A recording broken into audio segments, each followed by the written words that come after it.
Good afternoon, everyone, and welcome to Lunch with the Library. This program is intended for teens and adults, but feel free to have everyone join in. If you have questions for our next speakers, leave us a comment. Feel free to tell us what you're reading, and for those more in-depth questions, please call or email the library. Our chats focus on reading and books. My name is Molly, and I'll be moderating. On our panel today, we have Meredith and Jen, and we're having a tea party. So our questions might be a little tea themed. I'm going to have them introduce themselves to you, and then we'll get started. Jen, how about you go first? I'm Jen. I'm a programming librarian at the Lab Library for the Cedar Rapids Public Library. And I'm Meredith. I'm also a programming librarian coming to you from the outlying regions of Cedar Rapids this morning. All right, so our first question is always the easiest question. What are you reading now? Who wants to start? I do. I brought a prop. So I'm super excited about this book. It is Bound by James McKean. And Jim is actually one of my former professors from Mount Mercy. He was my first poetry instructor. And I remember, I tell this story all the time. He had this exercise in class where he sat and he started reading. One potato, peeled, chopped, 1-inch pieces, 3 carrots. And so he goes through and reads this, and then he's like, okay, is this a poem? And I was like, yes! He's like, it's a recipe. I'm like, oh, you just read that recipe really well.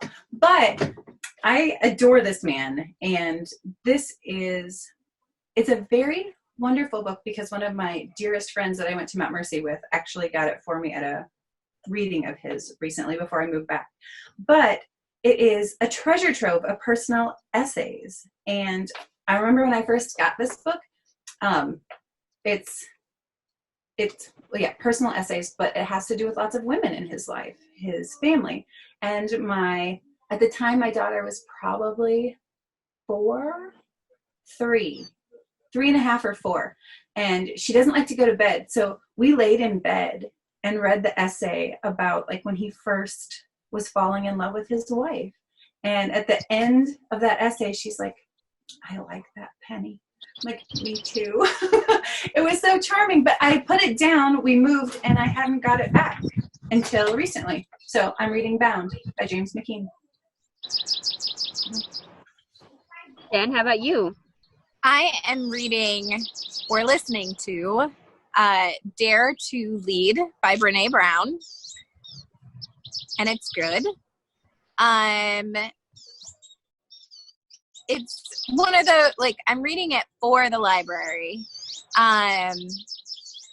But I'm finding a lot of really great personal application for how I can be better in my personal relationships too.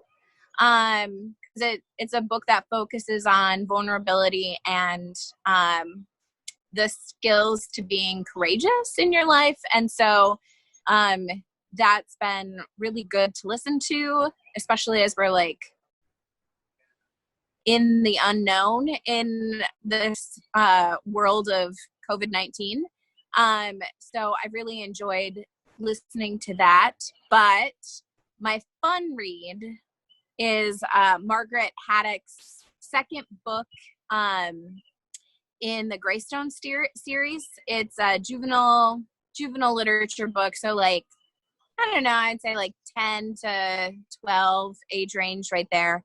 And it's about these kids whose mother disappears, and she leaves them these really in-depth clues, and they have to figure out these clues to figure out where she's at. There's a lot of dystopia in it, a lot of mystery. This is the second book. I just started it last night, so I still don't know a lot of different things yet, but I really enjoy the series, and yeah, so those are my 2 reads. I just finished a young adult book, surprise, called Yes, No, Maybe So. And it was a good read, actually. I listened to the audiobook, and it was a fun audiobook. And it was really fun. It's about these two teens who are canvassers for an election that's coming up, and it really kind of delves into our political climate currently, and what they face as they canvass the neighborhood and ask people to vote. There's a lot of diversity in this book as well, so that's why I liked it. I think that it's pretty accessible too. I always look for, when I'm reading YA, to hear a more authentic voice. And it's by Becky Albertalli and someone else that I'll leave in the comments because she co-wrote it with somebody this time around. But she's the author of Simon versus the Homo sapiens Agenda, and what's her other book? Becky on the Offbeat? That might be it. Anyway, but so Leah, thank you. Yes, Leah on the Offbeat. Yep. So she writes really great, diverse titles that are really accessible for young adults and easy for those potentially reluctant readers to just pick up and go with. So that I mean, sometimes I'm a reluctant reader. It depends on the climate. Right now, I might be a reluctant reader. So anyway, with that being said, let's see what our next question is here. So we are at a tea party, ladies. When you think of tea, what book first comes to mind, and have you read it? Jen? While Meredith takes a little tea break. There's several books, but I think probably the most famous one that I can think of is Alice in Wonderland with the Mad Hatter's Tea. Just because it's such an iconic part of that book, and you spend quite a while in this space, and it feels like it encompasses all of the craziness that is Wonderland in a lot of ways. Like, Alice is constantly interacting with these weird, vaguely hostile characters in the novel. I think, as a kid, I loved the Disney movie of that. So that was like my first introduction, and it took me a while to finally actually read the novel, and it's darker, considerably.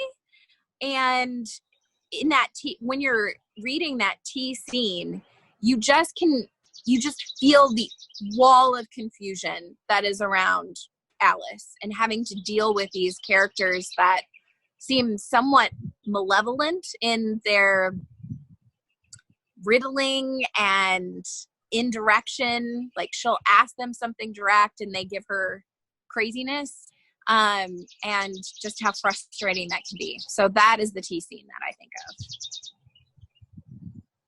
Meredith, what are you thinking? Speaking of darkness, well, I go to a genre more than one book, and I felt particularly drawn to post-colonial literature, actually. And so, like, things like Passage to Indian, Heart of Darkness, and White Sargasso Sea all kind of like come into my head when I think of like what is tea and what it represents. So those are all books that I have read, and there are certainly more, but like the first place that I went in my head was like a dark place. And what, it's true though, speaking of darkness, and so, like, just all the implications of, where does tea come from and what is its influence all over the world been, was really kind of where I went. And then I wanted to reread White Sargasso Sea. We know how much we love that book. I don't know if the rest of the world does, but. That, those titles seem right. I automatically think of Alice because that's just the iconic tea scene, the Mad Hatter's Tea Party. And I think that is so culturally relevant now that everybody can recognize it. There's a car. MJ, help. So I think, though, that the other thing I thought of was really like Jane Austen world and books about, love and finding your way in life. And then I kept going deeper, and I was like, well, what else has tea in it? And I thought about, I love Anne of Green Gables, and so I thought about what would Anne drink, and I was like, no, Anne would not drink tea. She'd be like, psh, no. So those are the kind of things that I went through in my mind. Jane Austen really kind of stuck with me a little bit, though. I just see the ladies in their dresses, and off we go a courting, you know. So let's go.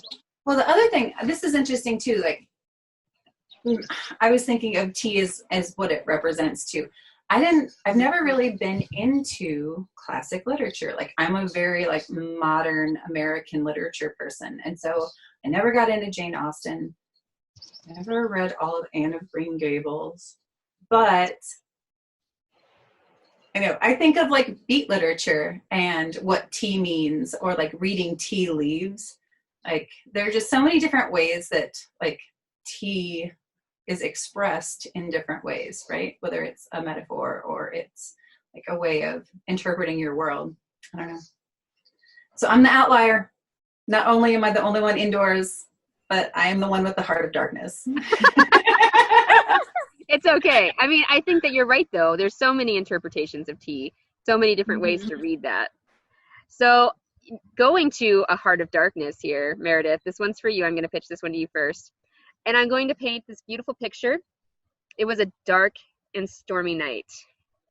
What book are you reading? And if you are drinking tea, what tea are you drinking?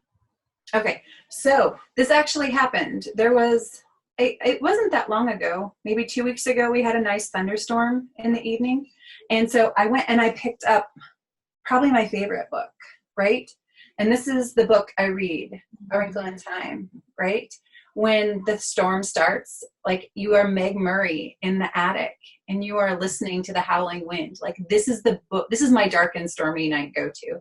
And my tea is Earl Grey with milk and a little bit of honey. Even though it's got caffeine in it at night, I will drink it because that's my dark and stormy right there. So. Jen, how about you? Dark and stormy night. I'm probably reading a mystery. Something probably English. Like, I love me some Agatha Christie. And Agatha Christie with some tea is a good idea. I was trying to think if there were any tea scenes either in Miss Marple or Poirot, and I could not think of any that came to mind. But it always seems like they're in the drawing room, right? Usually when they're like the big reveal happens. So there's got to be tea offered at some point, you know. So that would be what I would be reading, an Agatha Christie novel, rereading. And I would probably be drinking, I really like my fruity teas. I'm not going to lie. Like a solid peach tea with a little bit of sugar. That's where I'm at. I think that if I had a dark and stormy night, that I would have some candles lit because, well, obviously the power's out, and I'd be cozied up. But I'd be probably reading something light and fluffy, honestly. And one of my favorite light and fluffy things that has to do with tea is the Tea Dragon Society. I don't know. Okay, so this graphic novel series is just fantastic, and it's about this little community, and they harvest tea leaves from baby dragons, essentially, and it is the cutest, most inclusive series that I've ever seen, and I love it so much. The second book, the Tea Dragon Festival, actually uses sign language in part of it throughout their illustrations. Amazing. Anyway, I would be drinking either Irish breakfast tea or chrysanthemum tea with honey. So, okay, let's keep on going with our tea party here. What do we have? Well, Meredith, I don't know about this one, if you'll have a one for this, but maybe your classic is different. What is your favorite classic novel? So Jen, we'll start with you since we started with Meredith last time. And then I really struggle with, I love reading classics, I'm not gonna lie, but they tend to be kind of problematic. for lots of different reasons. I think the classics that I generally gravitate to that I don't feel are as problematic are Jane Austen novels. One of my favorites is Northanger Abbey, which is not one of her best known. It's this little tiny slip of a book. And what I love about it is that so Jane Austen was writing when Gothic literature was really the literature to read. And she basically spends the entire book kind of poking and making fun of this genre. And while I love her other characters Emma and Elizabeth, I think it's Catherine. I can't even remember the main character's name because it's such a huge departure from what Jane Austen normally writes. And her main character is super silly. She's ridiculous. She's not a typical Jane Austen hero or heroine. And I just love it for that reason. I love the fact that it's not Jane Austen, but still Jane Austen, that it's not really Gothic and it's poking fun of, it's a super sarcastic book. And I just really, I love it for that reason, that it kind of doesn't fit. And I also like it because it's a quick read. To be perfectly honest, I can come back and read that Jane Austen novel so much quicker than something like Emma, or Sense and Sensibility, or Pride and Prejudice, which is the tome or whatever. But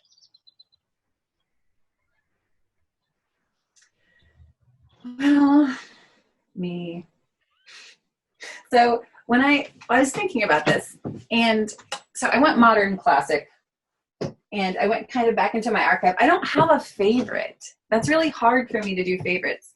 And I found that as I kind of went back into my catalog of things that I've read, I'm really drawn to shorter stories. I remember when I read The Yellow Wallpaper, and I'm like, well, that's amazing, right? Mm-hmm. Things that are in my classic wheelhouse of modern classics. I remember the first time I read William Faulkner, and I think I tried it when I was in 8th grade, and it just kind of blew my mind. And so that was kind of, and talk about problematic, right? William Faulkner is very problematic. But in terms of language, that was something that was really exciting to me. And so I would put him along with Flannery O'Connor and Eudora Welty into my classics wheelhouses. I don't know if I could find a more charming person to spend time with than Eudora Welty, as proven evident by the pressed flowers that I keep in this book. So I know, that's for safekeeping.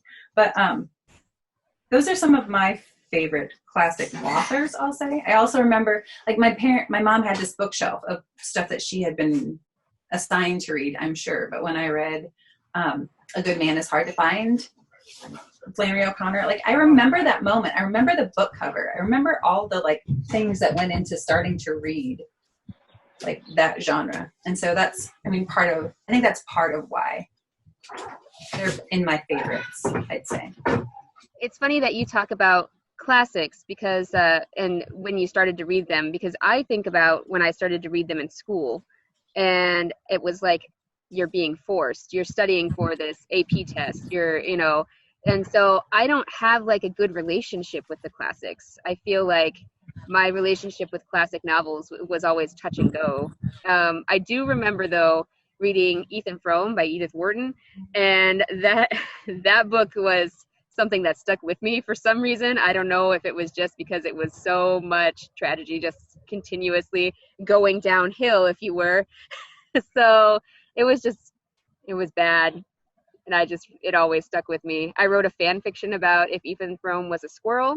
I'll send it to somebody someday. It was pretty. That's not what you need, please.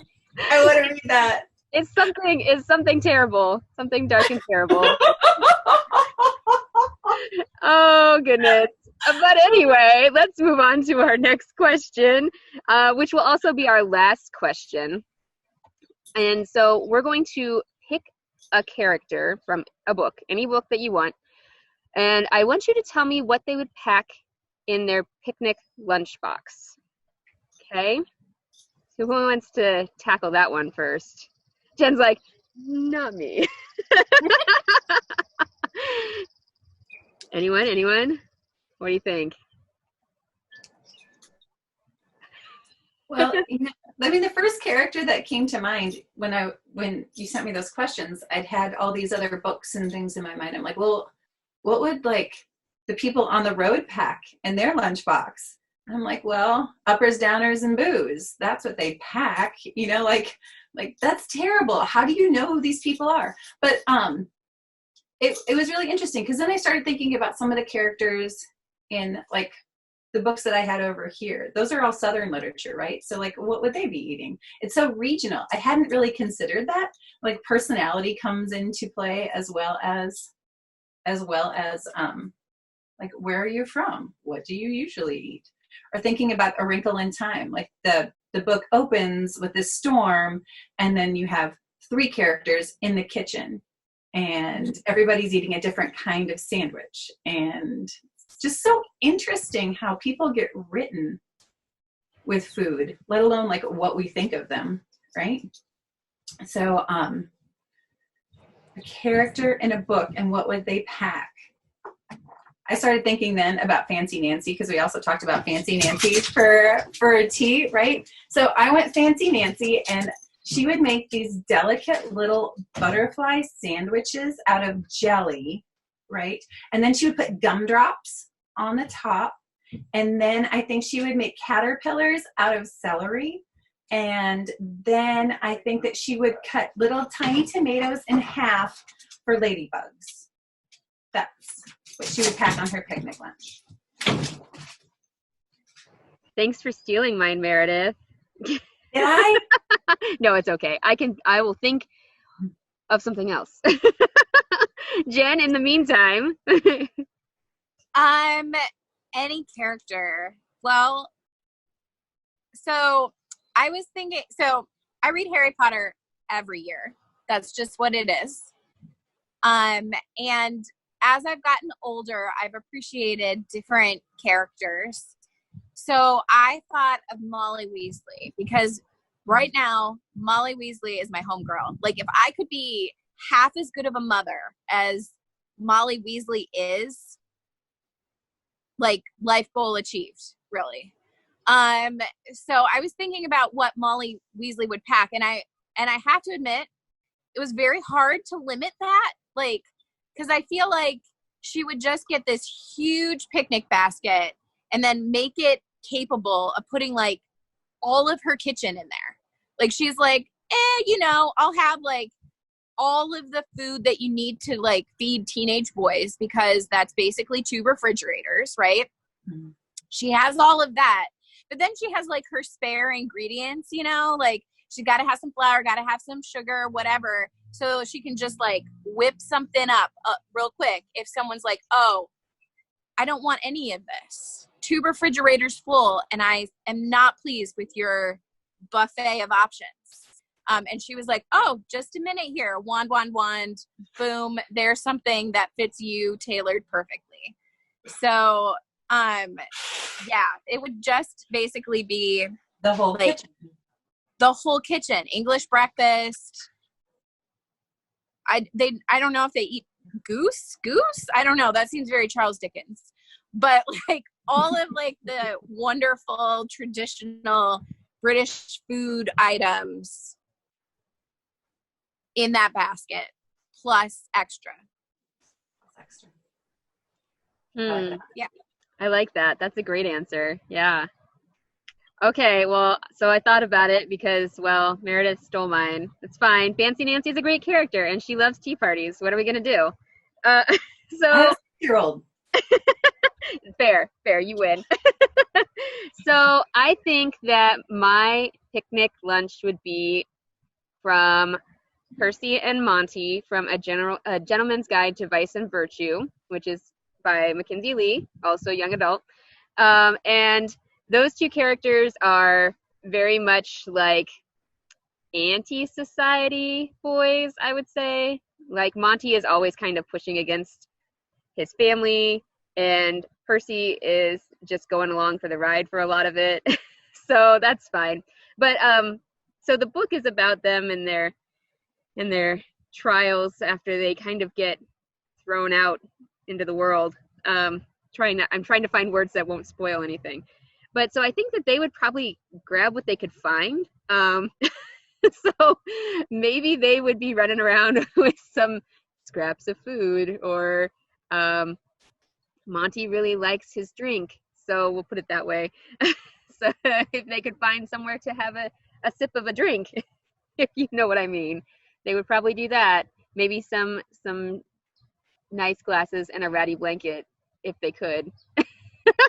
I mean, it's not all bleak forever, but no spoilers. Anyway, that's who I thought of. But I also thought of Heartless by Marissa Meyer. She wrote Cinder, which is about cyborg Cinderella. Yep. And her book Heartless is about, it's a retelling of the Red Queen from Alice in Wonderland. Oh my gosh, this book like took my breath away. It is so well written and just fabulous. And so then I thought about what would the Red Queen have at her tea party, and it would definitely all be red. Maybe some headless gingerbread men cookies. I don't know, something like that. I mean, she would off with their head. True. It's true. So It's I true. think it would be very joyless, a very joyless picnic, though. All the food is vaguely dry. Yep, right. Exactly. But anyway, so ladies, thank you for coming to the tea party today. I hope you had fun. I hope all of you had fun as well. I know we enjoyed it. And we will see you next time for Lunch at the Library. Bye, everybody.